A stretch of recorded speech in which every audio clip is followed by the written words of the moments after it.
படித்ததில் ரசித்தேன். அவசரக்காரன். ஒரு நகைச்சுவை கதை. ஒரு கணவன் மனைவிக்குள் வாக்குவாதம். சிறிய சச்சரவு பெரியதாகி கடந்த 3 நாட்களாக இருவருக்கும் பேச்சுவார்த்தையே இல்லை. இது நீடிக்கவே மனைவி கணவன் எதிரில் வந்து நின்று, நான் இப்பொழுது 10 வரை எண்ணுவேன், அதற்குள் நீங்கள் பேசவில்லை என்றால் நான் எனது அம்மா வீட்டிற்கு போய்விடுவேன்.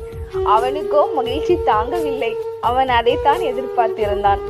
அவள் என்ன துவங்கினாள். 1, 2, 3. கணவன் அமைதி காத்தான். மனைவி 4, 5 என்று எண்ணையில் மிகவும் கணவன் மௌனமுடன் இருந்தார். மனைவி 6, 7 என்று எண்ணையில் கணவன் அவன் மனதில் மகிழ்ச்சி ஆனாலும் அமைதியுடன் இருந்தான். உச்சகட்டம் நெருங்கி கொண்டிருந்தது. மனைவி 8, 9 என்று எண்ணிக்கையில் மனதில் எல்லையற்ற மகிழ்ச்சி. மனைவி அமைதியுடன் பயங்கர மௌனமுடன் இருந்தாள். பிறகு கணவன் நான் மகிழ்ச்சியை தாங்க முடியவில்லை.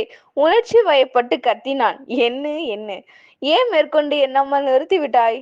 மனைவி கூறினாள் மிகவும் அமைதியாக. நல்ல வேளை நீங்க பேசிட்டீங்க, இல்லைன்னா நான் போயிருப்பேன்.